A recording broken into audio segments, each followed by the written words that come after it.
very good morning to all of you. It feels like a really pessimistic note to start on. I thought you were going to change the world. So rather than talking about where it's failed, I'd like to say, really focus us on what I think the focus of performance management and rewards for an organization should be. And I'm going to take this in two parts. The first and foremost is the role of a performance management and reward system, or has to be to drive what's most important to the business.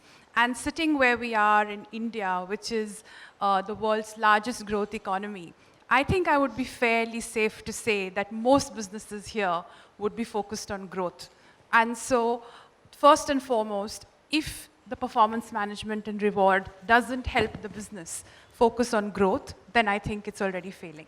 And I think that's the first part. And I think too much effort and time is spent by HR as a community on the mechanics, on the processes, on the labels, and less on linking it to the hard business metrics of growth and how we can drive real single-minded accountability and focus. That's the first thing.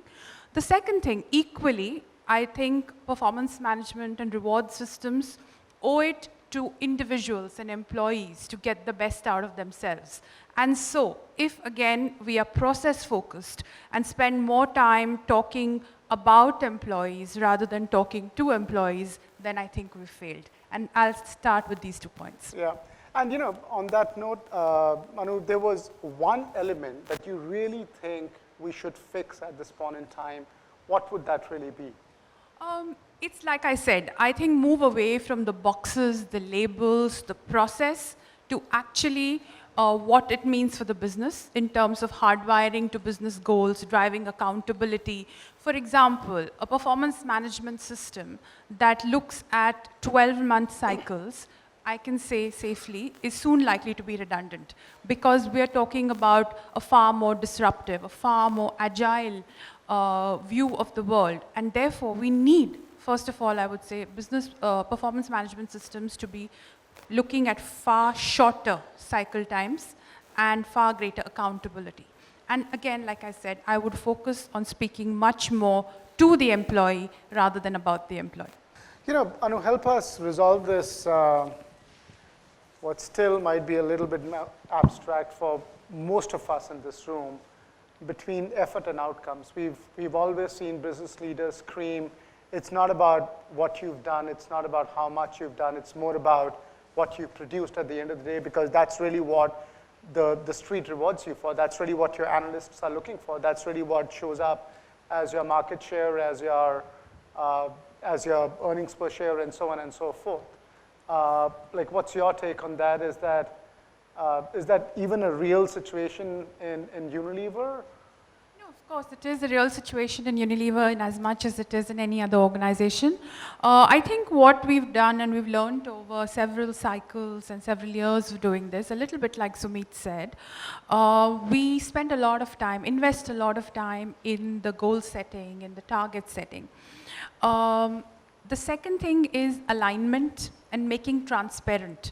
So for example, for a few years now in HUL, we make public the goals of the top 100 leaders. So there is a lot of transparency, because one of the things that people down the line can feel that if the goals across the divisional or functional silos are not aligned, then that can result in mismatching of output. So we really make it transparent. Would it be right for me to say goals are outcomes? Goals are outcomes. So if you really drive hard at getting the goals right, that's one part of fixing the outcomes. Goals are outcomes, you're right.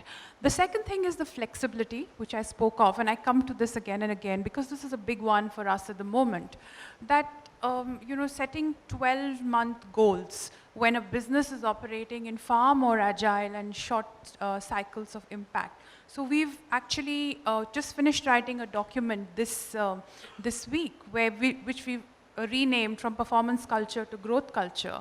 And one of the big pillars of it is flexible goals. So, if I set out with 4 goals at the start of the year, but as I go in the year, quarter-wise or half-wise, I feel I've finished doing something, or something else takes on more importance or predominance for the business. So, A, like you said, goals is equal to outcomes. Second, flexibility. And the third is knowing where it's the individual, where it's the team. And at the end of the day, it's always managerial judgment. So I would say these four things, when done consistently and together, can help us solve this conundrum. If you're going to employ a gig worker, what's going to be your yardstick to evaluate whether he's the right person for you or not? I think pretty much the same that we said earlier, except a lot more focused, a lot more task-based.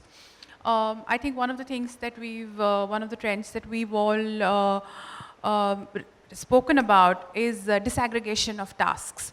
And I think that is the premise on which a lot of gig work happens, that you break down big jobs into tasks and you bring in people for the specialized skills that they bring to those tasks, and therefore you can ramp up, ramp down, you modularize. And therefore I think it's being able to apply those same principles to that task in shorter, faster cycles. What's the classic differentiation that you've essentially seen in the world of Unilever, ranging from Africa to Asia to Americas and Europe? I think it's less to do with countries, a lot to do with individual leaders and their own adoption and their own sort of willingness and mindset. You know, some leaders, for example, if you look at our whole digital transformation journey and technology or use of technology for performance and others is not very different from that. They will put their hand up and say, I don't understand this, but then can the youngest person come and reverse mentor me? So I think it's a lot to do with individual adoption, learning, agility. Having said that, I think there is a little bit of difference in some cultures where it is easier to say no, and therefore, you just have fewer, smaller, tighter HR teams for whatever reason. Maybe, the cost pressures are so big that they just have to drive a very, very lean HR. I've seen in one part of our business where they've said that HR will only prioritize work that delivers real value. So then, being there for a leader to sit with them and enter performance management comments. How many HR people here have logged into their leaders' login and entered for them performance management or comments or their own performance appraisals? That happens, right? But when you don't have HR people, or you build HR muscle to say no, then that solves the problem in big measure. And I think culturally, there are some countries which are more. In India, for example, we are a very, very service-minded. I would struggle to say no if my leader said to me that, can you do this? I would, but I would think a minute.